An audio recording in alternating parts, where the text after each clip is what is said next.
war in Ukraine, which is happening there, and what do what is the end game? Well, for the globalists that are running the show, this is the globalist neocon elite, and both on the Hill as well as in the White House, and these elites in Europe, particularly in Paris, Berlin, London, they're all interested in seeing BlackRock take over Ukraine, number one, so that it can be systematically stripped of its resources and turned into a subjugated state that belongs to the larger globalist elites. But they also want to see that happen to Russia, which is why this war was never about Ukraine. It was always about what can be done to destroy Russia. And of course, since the people in charge didn't perform any strategic analysis, they never thought about purpose, method, or end state, they concluded that Russia today is still the Russia of 1992. It's weak. It's prostrate. Its economy is ineffective. Remember the McCain statement? Oh, Russia is Spain with a gas station. All of these arrogant displays of American hubris, treating Russia as though it was a third-class nation with a fourth-class military. Well, we're getting an education right now. We paid no attention to the Russians who had legitimate concerns about what we were doing in eastern Ukraine. We were building an army to attack them. We put a hostile government into that country in 2014. And we kept telling them that it made no difference to us what they thought or what they cared about. They said, we don't want NATO on our border. No one paid attention. President Trump tried to listen, but he was surrounded by people who subverted him.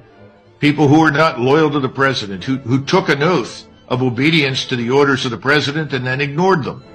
So what's the outcome? You've got a very serious war that could become regional, even global. And no one in the White House seems to really grasp that. But we're losing.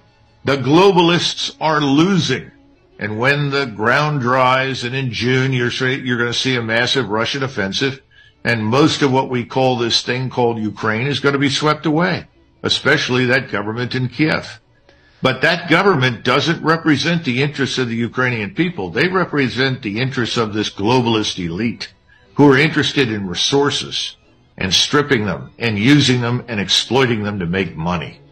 Yeah, it feels like, the biggest threat to America is actually what's happened to the petrodollar. When you have Putin now talking with the Saudis and Putin now talking with Xi, and you get rid of the petrodollar, and all of a sudden all that borrowing that we do, where we're living way above our means, that's no longer possible, plausible, or worse. I think what you're seeing is this war has become financial as well as military. And the globalists understand that they're going to lose this war. And what will come of this is that the BRICS, Brazil, Russia, India, China, South Africa, are going to be increased by 81 additional members. And all of these people are going to go to a currency that is backed by gold. And once they go to that currency backed by gold, whether it is one currency or a basket of currencies, it doesn't make any difference. Yes, we are in a lot of trouble. The globalists know that, and it is why they are so desperate right now.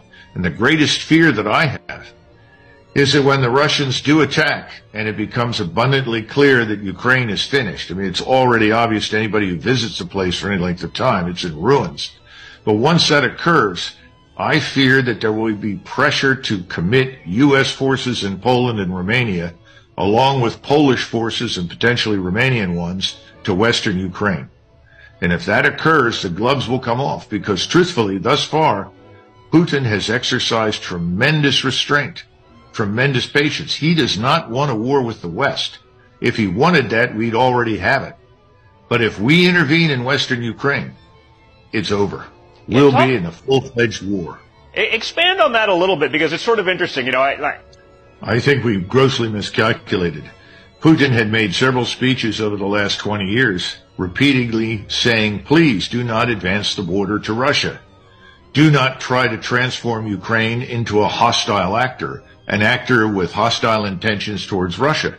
What happens in Ukraine is of existential strategic interest to us, just as theoretically, what happens in Mexico is of existential strategic interest to us, although this administration has decided to ignore it. He expected that we would negotiate, that he would demonstrate that this was serious and that Russia wanted wanted its population in eastern Ukraine, which is really Russian, to have equal rights before the law. He wanted to end the oppression of the Russians that lived there. And he wasn't going to surrender Crimea. The reason he went into Crimea is he was afraid it was going to be turned into a U.S. naval base. Biden said, our goal is regime change. Our goal is to get rid of Putin. And our goal is ultimately to divide Russia into constituent parts, then exploit it. All of his supporters, his staffers, everyone in the globalist camp knows this is the truth. The so-called oligarchs, Kolomoisky, Soros, and others are all part of this. None of this is news. Finally, he said, enough's enough. He stopped.